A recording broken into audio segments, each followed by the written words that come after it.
at this point, I was sort of three countries down that were all unrecognized. And during this time, I had met this journalist in Iraq, and I told him about my project, and he was like, "Oh man, if you like unrecognized nations, you should get a load of Lieberland." I was like, "What's that?" Lieberland. Where's this at? It is an island in the middle of the Danube River, the Free Republic of Lieberland. How big is it? 7 square kilometers. It's about as big as the Vatican. That's their flag. And so this journalist, These people could come up with better flags. I agree. I agree that flag is a little busy for my tastes.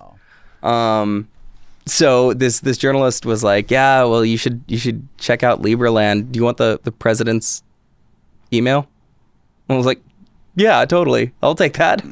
And so I basically just started bothering like the government of Lieberland for like months while I was in, once I got kicked out of Turkey, and then I was in Kosovo, and then I was in Transnistria. Just started bothering them. And eventually they wrote me back while I was in Transnistria, and they're like, "Look, if you want to come and visit us, you can come for our 3rd-year anniversary." And I was like, "Done.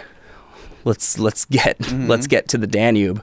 And so ran basically all the way across from eastern Moldova to Novi Sad, Serbia, which is where they were sort of having their 3rd-year anniversary celebrations. And somebody was like, "Okay, if you want to meet Lieberlanders, you got to go up to Apatine Harbor." Now, I didn't really know much about Lieberland at the time. I knew that they were the world's first libertarian microstate, and that was it. Like, that's all I knew. And so I go up to the small harbor in Apatine. So I go up to the small harbor in Apatine, Serbia, and I see a boat, just like a houseboat, hanging out in the harbor. And it's flying the Lieberland flag, and I'm like, "Is that Lieberland?" Where is it? And so, yeah, there's their website. Great website for our country. I know, right? And so I go up to the boat, and there's like, this shirtless Dutch dude on top of it, and he's like, "Are you a Lieberlander?" And I'm like, "No." And he's like, "Well, come aboard. Let's change that." And I'm like, "Okay." So I go up on this boat, and I start talking with this dude. And I'm like, "This is what I've been working on." And so he starts talking about how like they are not only the world's first libertarian nation, but they're this sort of crypto anarchist nation that's funded based off of cryptocurrencies. Oh, wow. And so what, they've done this really fascinating little trick of statecraft, right? So when Yugoslavia fell, there was this declared no man's land between Serbia and Croatia. And in that no man's land, that was the Danube River, there was this island, that island right there, that nobody really claimed. Croatia decided that they weren't going to claim it. Serbia decided they weren't going to claim it. So nobody was on this island. Cut to the future, and a libertarian political scientist guy, I guess I'm just going to call him. So anyway, I don't know what to call him. The president, Sounds good. Yeah, cut to the future. The president of Lieberland is like, "I think I can start a country there." And he's a, Bitcoin millionaire. He goes up and he's like, puts a flag in, and he's like, "I got a country. Now I just got to work on recognition." Because remember, if you start a country, it's 2 things. It's like declaration, recognition. And so they start building actual infrastructure. They have Lieberlandians that are living on this. And mostly they're just like Bitcoin millionaires who are just like, "This is, the future of statecraft. What we're going to do is we're going to have this sort of libertarian paradise where we fund ourselves off of cryptocurrencies, and we don't have to interact with the, legacy financial system." And so that's why I'm talking with this like shirtless dude on a houseboat in the middle of the Danube River. And I'm like feeling kind of 2 ways about this, because it's like, on one hand, I've been through all of these countries that have had these violent revolutions, blood and treasure to draw a line on a map. And meanwhile, a bunch of cryptocurrency millionaires decide, well, we can take this land because nobody wants it. And we can start our nation here, and we can sort of live parallel to the laws of the world by making our own. We can live parallel to the laws of the world by making our own laws on this little island. Because again, now we're in a place where that's the That's the future plan. that is the future plan. Yeah. So these crypto guys are going to fund all this? I mean, that's what they're trying to do right now. I ended up with them for their like I said, the 3rd-year anniversary, and eventually, after bothering the Liberlanders as much as possible, I end up in this sort of cryptocurrency conference in Novi Sad, Serbia, and I was just talking with the various Liberlanders, and at one point somebody was like, "Hey, that's the Secretary of State. Just go talk to him."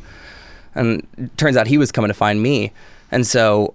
After talking with the sort of shirtless Dutch crypto anarchist, I was like, is this just kind of like a Burning Man thing? Like, right. what is Liberland at this point? And this dude is like this really genteel, super smart English guy. And so we sit down and start talking about statecraft. And I'm like, what are we doing here? And he's like, we're making a country. I'm like, legitimately? And he's like, yeah. And I'm like, how? And so he sort of starts talking me through like the various ways they're gaining recognition. And one way was actually pretty fascinating. So they kicked everybody off of Liberland. Croatia did. Serbia nominally supports them. And so the Croatians kicked people off of the Croatians kicked people off of the Liberland island because they said it was a affront to their sort of national integrity. But through treaty, they actually say that they have no claim over the island. So the president of Liberland ends up getting himself arrested by the Croatian authorities.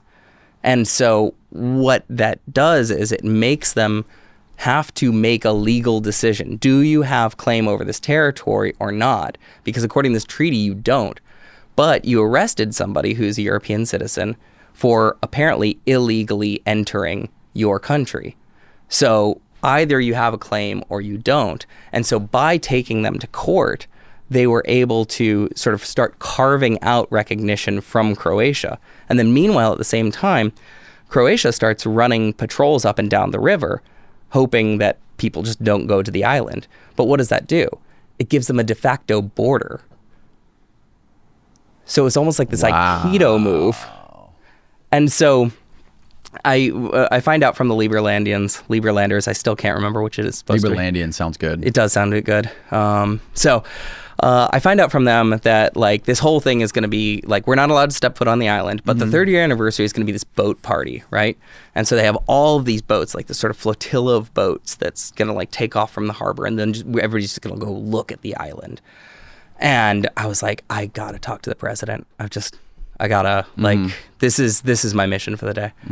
And so I find the biggest boat, and I get on that boat because I assume he's going to be on that boat. And I mean, it's a boat, so there's only so many places to look for the president. I can't find him anywhere. And then we take off and we're sort of floating down the Danube River. Suddenly Croatian patrol boats start coming alongside of us, and they're like making sure that we don't eventually go to the island.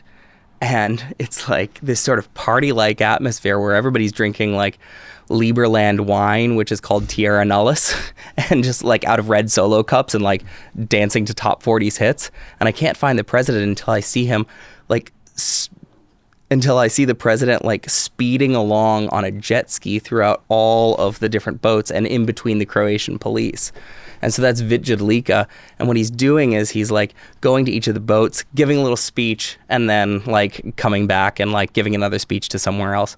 And I'm just like looking at him zipping around on this jet ski, like between Croatian police and all these Bitcoin millionaires on like tiny boats and big boats. And I'm just like, I got to get on that jet ski somehow. Like this is Hop on the back. I'm like, how can I get on this jet ski? And I'm, staring off the side of the boat, and I'm looking for the jet ski. And I hear this guy from behind me. He's like, you want to get on the jet ski? And I'm like, yeah. And he's like, I'm the foreign secretary. I'm like, is everybody just like nominating them? Like at this point, a hobbit could have come up to me and been like, oh yeah, I'm the diplomat of Liberland. And I'm like, okay, yeah, sounds good.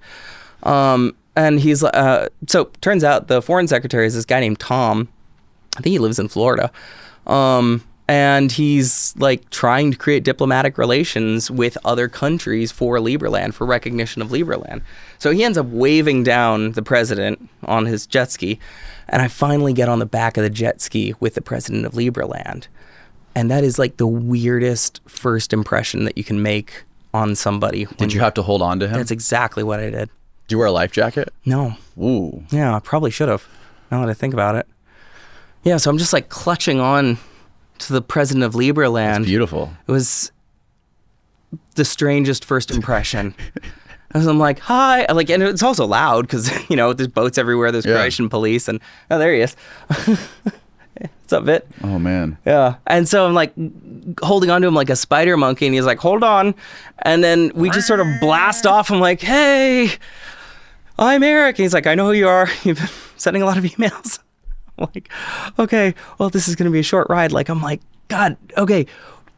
I can't think of a single question to ask the president of a country that just got created, even though I've been like on this, like, at this point, 8-month journey through unrecognized nations. And the only question I could come up with, and I'm like yelling it in his ear. I'm like yelling it in this dude's ear. I'm like, so you created a nation. What advice would you give to other people who want to start a country? And he kind of like idles his engine a little bit, and he seems to like consider it while the Croatian police are on this one side, and then like Katy Perry songs are coming from the Liberland boats. And he's like, everybody should start their own country. And then he just like busts out a sick 180 and then like speeds me back to the boat and deposits me there. And I'm like, I don't know if I'm impressed. I don't know if like this is how nations will be created in the future. I'm just sort of like dumbstruck by a failed referendum and subsequent violent conflict in Kurdistan butted up against a boat party and a president on a jet ski in the middle of the Danube.